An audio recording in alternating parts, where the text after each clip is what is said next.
انا عامل الفيديو ده انا ومكتئب وزعلان جدا.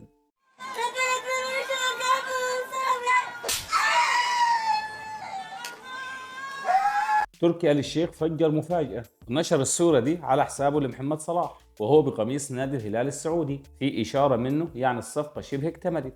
وبعدها الدنيا اتقلبت جدا والفوتوشوب اشتغل زي ما حضراتكم عارفين، ولبسوه قميص الهلال خلاص. وكمان طلع خبر من جريدة سبورت سنتر، والهلال قدم عرض اللي بيقدر ب 300 مليون ريال راتب لمحمد صلاح، وعقد لمدة عامين، يعني 150 مليون ريال لكل سنة، و12.5 مليون ريال في الشهر الواحد، و416 ألف ريال في اليوم الواحد، و17 ألف ريال في الساعة الواحدة. ما شاء الله، ربنا يبارك له فيهم لو انتقل فعلا.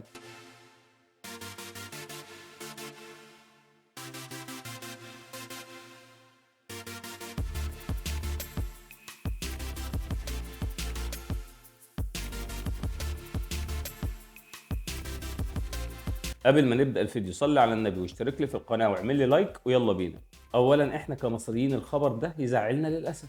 حلم كل مصري ان نشوف صلاح في اوروبا مكسر الدنيا، يعني خلاص هنشوف صلاح في دوري محلي. للاسف لو حصل الكلام ده حلمنا يكون انتهى. كان حلمنا صلاح يكون في ليفربول يكسر الارقام زي ما عودنا وكمان ياخد الكرة الذهبية، لكن ليفربول هيضحي بصلاح عشان الفلوس ودي معروفة. مع ان صلاح لسه عنده 32 سنة، يعني يقدر يلعب في ليفربول 3 سنين لقدام. يعني ليفربول لو لسه عايز صلاح يكمل هيكمل، لكن اغراء نادي الهلال بالفلوس هيخلي الإدارة تستغنى عن صلاح. تفكير مادي للإدارة اللي مش عايزة تجدد لصلاح عشان قال كبر وعنده 32 سنة. يا أخي بص صلاح عمل إيه؟ خلى ليفربول بينافس على البطولات. نادي غريب وإدارة غريبة. تركي آل الشيخ منزل بوست وللأسف ده ما بينزلش هباء. ليه يا معلم؟ شكله باين إنه هيروح للهلال. أصل تركي آل الشيخ مش عايز ريتش، لا الموضوع فيه إن ماتش نوتنجهام أكد لي مستواه والفرص الضايعة والكور المقطوعة من صلاح 24 كورة. يعني مش بس تركي آل الشيخ اللي أكد ليا، ماتش نوتنجهام أكد لي خلاص. قصة ليفربول وصلاح بتشوف النهاية المؤلمة لكل الجمهور المصري المحب لصلاح.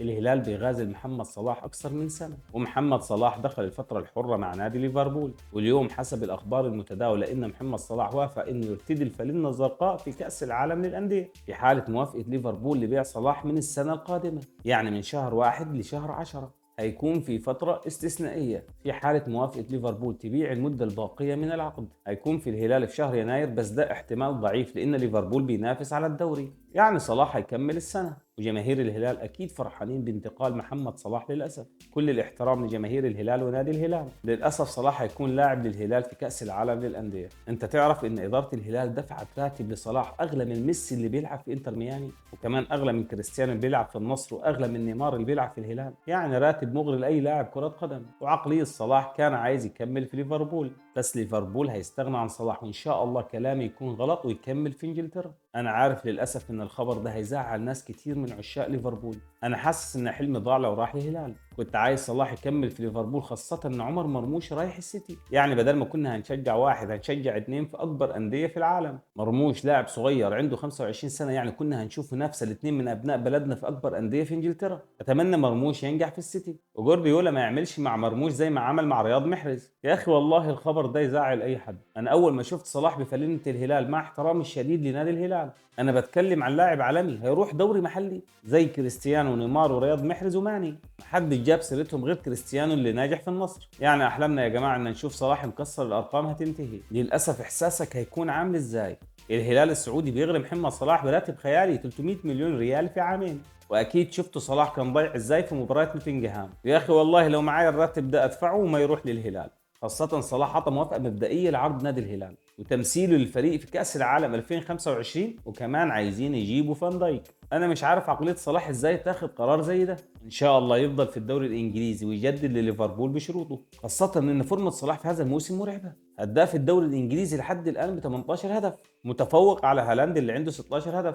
ونادي ليفربول في المركز الاول للدوري الانجليزي بترتيب الجدول، عنده 48 نقطة، متفوق على الأرسنال اللي عنده 43 نقطة. وكمان ليفربول عنده لقاء مؤجل مع إيفرتون. يعني لغاية الآن ليفربول متقدم على الأرسنال اللي في المركز الثاني ب5 نقط. يعني الدوري بنسبة كبيرة لليفربول لو فضل على نفس الأداء، عكس ما شفناه في مباراة نوتنغهام. صلاح لما بيكون فايق ليفربول بيكسب.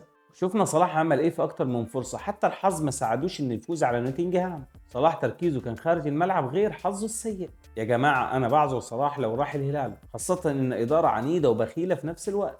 لاعب زي صلاح مخلي ليفربول بينافس على بطل الدوري، وكمان بينافس على ابطال اوروبا، وكمان بيكسر الارقام وبيكون افضل لاعب في اوروبا. بيتخلوا عنه، ايه السبب؟ وما تقوليش يا صديقي ان صلاح كبر. صلاح لسه عنده 32 سنه، يعني يقدر يلعب 3 سنين لقدام. ممكن عشان لاعب عربي مش عايزين يدوله الكره الذهبيه، خاصه صلاح في 2018 كان يستاهل انه ياخد الكره الذهبيه وكمان ما خدهاش، ومش عايزين يكون رقم واحد في اوروبا. فكر يا صديقي معايا ليه؟ ولا عشان إدارة الهلال أغرت النادي بأموال كثيرة؟ مش عارف، أنا لو مكان إدارة ليفربول أمضي صلاح أنا ومغمض عينيا. شوف يا أخي صلاح خلاك فين وبتنافس على الدوري، وهو اللي ليه الفضل الأول اللي بيخليك بتنافس على البطولة. يا خسارة أحلام صلاح وأحلامنا في مهب الريح. يا جماعة قولوا لي في التعليقات، تتمنى صلاح يكمل في أوروبا ولا يروح الهلال؟ والسلام عليكم ورحمة الله وبركاته.